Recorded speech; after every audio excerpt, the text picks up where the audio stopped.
My name is Emily Carter, and for the longest time I thought I knew exactly how my life was going to play out. I was getting married in 16 days to Jason Miller, the man I thought I would spend the rest of my life with. We had everything planned: dream wedding, perfect future, a family of our own. But that was before I found out how easily everything could unravel in an instant. I sat at a small table in our favourite cafe, my fingers wrapped around a cup of coffee that had gone cold. The low hum of conversation filled the space, but none of it reached me. I couldn't stop looking at the clock. Jason was late. I wasn't worried at first. He was always on time, always reliable. But today, a strange unease settled in my chest. His messages had become shorter, more distant. The silence between us had been growing for weeks, and today I finally felt the weight of it. When Jason walked through the door, I expected the usual warmth, the familiar smile. But instead, I saw a man who was already miles away, emotionally checked out, his face cold and unreadable. His posture was stiff, almost as if he were bracing for something. I stood up to greet him, trying to muster a smile that felt more like a mask than anything genuine. "Hey," I said, my voice a little too high, betraying the nervousness bubbling inside. Jason didn't smile back. He didn't even seem to notice the quiet, the subtle tension that had gripped me.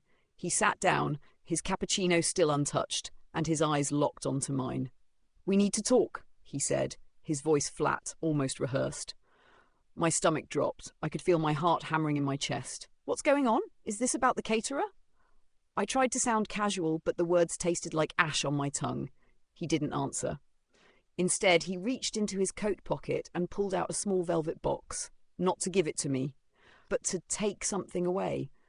"I can't marry you, Emily," he said, his voice colder than I'd ever heard it before. "It's not you. It's just we're heading in different directions. I've made connections, important ones." The words didn't register at first. I blinked, the air suddenly too thick, too heavy. "What?" I whispered, voice shaking. Jason leaned back in his chair, as if he had already processed everything he needed to say. "Megan Langley and I were aligned in ways I didn't see before." My mind raced, trying to piece together what he was telling me. Megan Langley? The name hit me like a punch to the gut. Megan Langley, always so perfect, always the one he'd admired from afar. And now he was leaving me for her? "You're leaving me for her?" I couldn't believe it. The words barely escaped my lips, thick with disbelief. Jason's expression didn't change. "It's not like that," he said, waving a hand dismissively. "This is better for both of us. You deserve someone simpler." The weight of his words crushed me, making it hard to breathe. "Simpler?" I repeated, my voice barely a whisper. Without hesitation, he reached for the velvet box again, sliding the engagement ring across the table toward me. The ring that had been meant for me, for our life together. It gleamed under the dim light, and I felt a coldness seep into my veins. "Thank you for your honesty," I managed to say, my throat tight, words foreign in my mouth. I stood up quickly, not trusting myself to stay calm. My vision blurred as I walked away, my heart heavy with a weight I wasn't prepared for.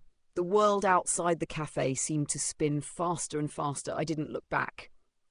It wasn't until I reached the corner of Elm Street that the tears came. And when they came like a storm, flooding my vision.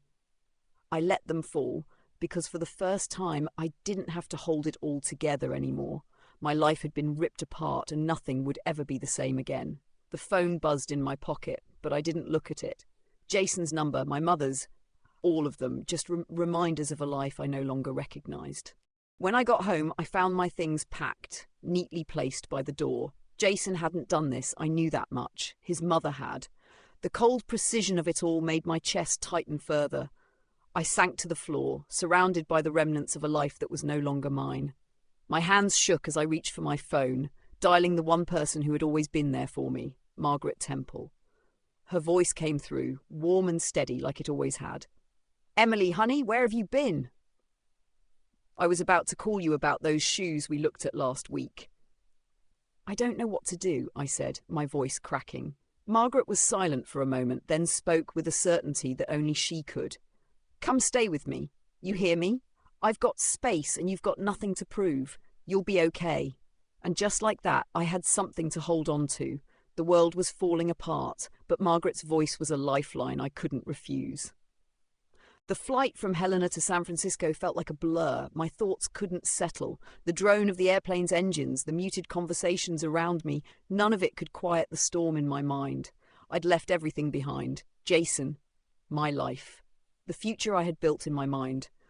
I was on my way to a stranger's mansion, a job I didn't fully understand, and a man, Ryan Hale, whose name was whispered in the circles of Silicon Valley, but whose life I knew little about.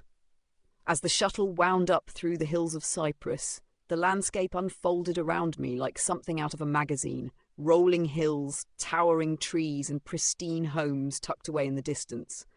I felt small, like a speck of dust in a world I had never truly belonged to. The estate finally came into view, perched on the edge of a cliff like some sort of modern fortress, gleaming in the late afternoon sun. It was a structure so bold, so imposing, it seemed to eat up the space around it.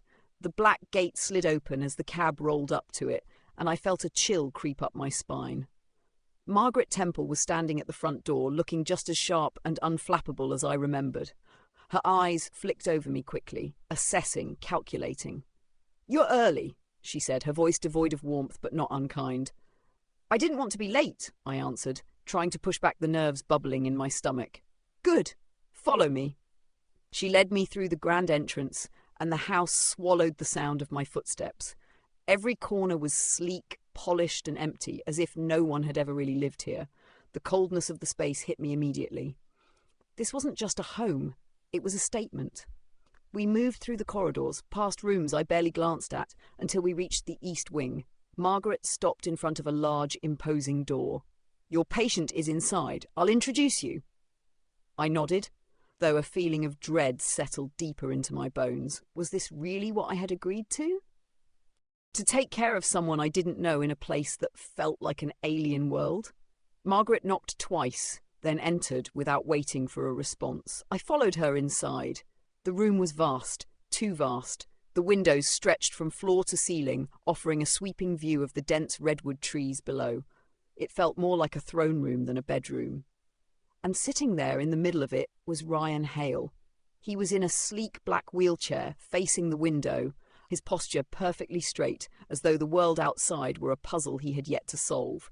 The sight of him, his stillness, caught me off guard. There was a quiet power in the way he held himself, something magnetic, yet utterly isolating. His back was to us, but I could feel his presence filling the room. "Mr. Hale," Margaret's voice was crisp, cutting through the silence. "Your new nurse has arrived, Emily Carter." He turned slowly, as if he were making a deliberate decision to look at me. The moment our eyes met, I felt it. An intense, almost suffocating scrutiny. His gaze wasn't warm, it wasn't welcoming. It was cold, as if he were measuring me, calculating my worth in a single glance. Ryan Hale wasn't just some mogul or tech genius. He was a man who had already decided how the world would see him. He wasn't the frail, helpless figure I had imagined. Instead, he was tall, in his mid-30s, with a sharp jawline and dark eyes that seemed to pierce through me. But there was something else, something guarded about him. His eyes held no warmth, only distance. "Another one," he muttered, his voice low and dismissive. His lips twitched, but there was no smile. "Let's see how long you last." Margaret didn't flinch at his words. "I'll leave you two to get acquainted," she said, turning to leave the room. "Emily, if you need anything, I'll be downstairs." She left, leaving me standing alone with Ryan, his gaze still locked on me. The silence that followed felt heavy, pressing in on me from all sides. I wasn't just here to nurse him. I was here to figure out the rules of this strange world he lived in and somehow try to survive it. Ryan didn't say anything for a long moment. He just stared at me, sizing me up, like he was looking for something, an answer, a weakness, or perhaps even a reason to trust me. Finally, he spoke. "So tell me, Emily, what is it you think you're here for?" I hesitated, the weight of his eyes on me making it difficult to breathe. "I'm here to take care of you," I said, my voice steadier than I felt. "Medication, physical therapy, rehab, whatever you need." Ryan tilted his head slightly, as though trying to assess whether I was just another well-meaning stranger trying to fix him. He scoffed. The sound bitter. "You're here to pity me, aren't you?" His tone was almost mocking, but there was an edge to it, something dark that hinted at years of being underestimated. I'm not here to pity you, I said, finding the courage to match his gaze. He laughed, but it wasn't a real laugh. It was cold, hollow, a sound that seemed to come from deep within his chest. Everyone who comes in here thinks they can fix me, he said, turning his chair slightly toward the window. They think I need saving. He paused. But I don't need saving. I just need to get through the day. I stood still, letting his words wash over me. I wasn't here to save him. I wasn't his savior. I wasn't even sure if I could handle being here in this house, in his presence. But I knew one thing. I wasn't like the others. I wasn't going to pity him. I wasn't here to make him feel better about his situation. I'm not here to fix you, I said again, firmer this time. I'm here to do my job. Ryan studied me for a long moment, his expression unreadable. Then finally he nodded, as if this simple exchange had been enough to establish some kind of unspoken understanding. Fine, he said, his voice still flat. But we'll see how long you last. The challenge in his voice was unmistakable. And for the first time since I arrived, I felt a surge of defiance. I wasn't here to fail. Not again. I would prove him wrong. Ryan's words hung in the air, heavy with the weight of betrayal. Langley Capital, Eric. All of it was a web of deceit spun while he was left to recover from the accident that had nearly destroyed him. The company he had built, the empire that had taken years of hard work, was now at risk of being taken by the very people he had trusted. The realization hit me like a bolt of lightning. I wasn't just a nurse in a wealthy mansion anymore. I was part of something far larger, far darker than I had ever imagined. I had been thrust into this game, whether by chance or design, and now I had a choice. Step back and let it all unravel, or fight for him. Fight for the man who was too proud, too stubborn to ask for help. Tell me what I can do, I said, stepping closer, my voice firm. I'm not backing down now, not after everything. Ryan looked at me, a flicker of something softer, crossing his eyes. You've already done more than most people ever will, he said quietly. I can't ask you to be a part of this, but if you are, there's no turning back. I didn't hesitate. I'm in. The next few days were a blur of planning and maneuvering. Ryan's anger turned into strategy, his pain transformed into a fight for survival. He wasn't the same man who had let the world control him. He was reclaiming his life, his company, and his dignity. And for the first time, I saw a man who wasn't just trying to walk again, he was trying to stand tall. We worked late into the night, gathering evidence, compiling contracts, and finding the cracks in Eric and Langley's scheme. Ryan called his lawyer, his accountant, anyone he could trust to help him navigate the maze of corporate politics. As I watched him rise step by step, physically and mentally, I realized something. This wasn't just a battle for control of a company. This was a fight for his very identity. The showdown came sooner than expected. A special board meeting was called. The Langley family had already moved in their chess pieces and Eric was ready to seal the deal. He had no idea what was coming. When Ryan entered the conference room, it was with the slow, measured steps of someone who had fought for every inch of their ground. He was no longer the man who had been paralyzed by his own fear and self-doubt. He walked with the support of his cane, but there was power in his stride. The room went silent. Eric, Laura Langley and Jason, yes, Jason, were already there, waiting.